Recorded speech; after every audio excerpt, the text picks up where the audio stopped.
Hi అండి, అందరికీ నమస్తే. Welcome back to our channel. ఈరోజు వీడియోలో ఉల్లి వెల్లుల్లి లేకుండా ఎంతో ఈజీగా అలాగే హెల్తీ అండ్ టేస్టీగా చేసుకునే lunch box are dinner recipe చూపించబోతున్నాను.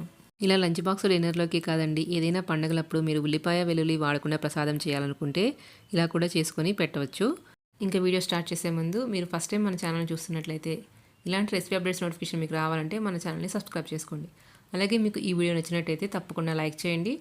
ఇంకా ఈ రెసిపీ తయారు చేసుకోవడం కోసం ముందుగా ఒక ప్రెషర్ కుక్కర్ తీసుకొని దానిలో ఒక హాఫ్ కప్పు పెసరపప్పు, నెక్స్ట్ ఒక హాఫ్ కప్పు కందిపప్పు వేసుకోవాలి. ఇప్పుడు 2 పప్పులు కలిపి ఒక కప్పు తీసుకున్నాం కదా, దీనిలోనే అదే కప్పుతో ఒక కప్పు రైస్ కూడా యాడ్ చేసుకోవాలి. ఇక్కడ నేను పప్పు రైస్ క్వాంటిటీ అనేది ఈక్వల్గా తీసుకున్నాను. మీరు కావాలంటే పప్పు కొంచెం ఎక్కువైనా తీసుకోవచ్చు. ఇప్పుడు వీటిని 2 సార్లు శుభ్రంగా వాటర్తో కడుక్కోవాలి. ఇప్పుడు నెక్స్ట్ దీనిలో 2 కప్పుల పప్పు బియ్యానికి మొత్తం నేను 5 కప్పుల వాటర్ని యాడ్ చేసుకుంటున్నాను. ఇక్కడ రైస్ని పప్పుని మనం మెత్తగానే కుక్ చేసుకోవాలి, అందువల్ల నేను ఒక కప్ ఎక్స్ట్రా వాటర్ యాడ్ చేసుకుంటున్నాను. ఇప్పుడు మూత పెట్టుకొని మంటని మీడియం ఫ్లేమ్లో ఉంచుకొని 4 to 5 విజిల్స్ వచ్చేంత వరకు కుక్ చేసుకోవాలి. రైస్ కుక్ అయ్యేలోపు వేరొక బౌల్ తీసుకొని దానిలో పెద్ద నిమ్మకాయ సైజంతా చింతపండుని తీసుకొని ఒక 2 సార్లు శుభ్రంగా వాష్ చేసుకొని తగినన్ని వాటర్ పోసుకొని నానబెట్టుకోవాలి. మీరు చేసుకునే క్వాంటిటీని బట్టి చింతపండు అనేది తీసుకోండి. చింతపండు నానేలోపు ఇప్పుడు స్టవ్ మీద మందపాటి కడాయి పెట్టుకొని దానిలో ఒక హాఫ్ కప్పు ఇలా పెద్దగా కట్ చేసుకున్న గుమ్మడికాయ ముక్కల్ని యాడ్ చేసుకోవాలి. గుమ్మడికాయ కూడా హెల్త్కి చాలా మంచిదండి. అలాగే ఇంకొక హాఫ్ కప్పు సొరకాయ ముక్కలు, ఇంకొక హాఫ్ కప్పు ఇలా నేను చిలకడదుంప ముక్కల్ని కట్ చేసుకొని యాడ్ చేసుకుంటున్నాను.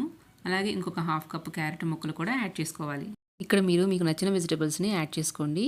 నెక్స్ట్ దీనిలో ఒక హాఫ్ టీ స్పూన్ పసుపు, అలాగే ఒక టీ స్పూను సాల్ట్ వేసుకొని ఒక కప్పు వాటర్ కూడా యాడ్ చేసుకొని ఒకసారి మిక్స్ చేసుకొని మూత పెట్టి ఒక 10 మినిట్స్ కుక్ చేసుకోవాలి. ఇలా వెజిటబుల్స్ అన్నీ కలిపి చేసుకోవటం వల్ల మనకి కావాల్సిన పోషకాలు కూడా అందుతాయి.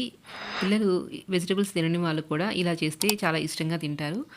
ఒక 10 నిమిషాల తర్వాత వెజిటబుల్స్ అన్నీ ఇలా కుక్ అయిన తర్వాత ఇప్పుడు దీనిలో ఒక 2 టేబుల్ స్పూన్ల హోమ్ మేడ్ సాంబార్ పౌడర్ వేసుకుంటున్నాను. దీంట్లో కారం లేదు, అందుకని నేను మళ్ళీ కారం ఎక్స్ట్రా యాడ్ చేసుకుంటున్నాను. 1.5 టేబుల్ స్పూన్ కారం కూడా యాడ్ చేసుకొని ఒకసారి మిక్స్ చేసుకోవాలి. మీ దగ్గర ఇంట్లో ప్రిపేర్ చేసిన సాంబార్ పౌడర్ లేకపోతే బయట సూపర్ మార్కెట్లో అయినా అవైలబుల్గా ఉంటుంది. ఈ సాంబార్ పౌడర్ వేసుకోవడం వల్ల టేస్ట్ అనేది చాలా బాగుంటుంది. అలాగే దీనిలో టేస్ట్కి సరిపడినంత సాల్ట్ కూడా యాడ్ చేసుకోవాలి. ఇలా ముక్కలు బాగా మెత్తగా కుక్ అయిన తర్వాత మనము ముందుగా నానబెట్టుకున్న చింతపండులో నుంచి పులుసు తీసుకొని యాడ్ చేసుకోవాలి. మీరు చింతపండు వద్దు అనుకుంటే ఒక మామిడికాయ ముక్కలుగా కట్ చేసుకొని అయినా యాడ్ చేసుకోవచ్చు. ఇప్పుడు ఒకసారి మిక్స్ చేసుకొని ఒక 5 మినిట్స్ కుక్ చేసుకోవాలి.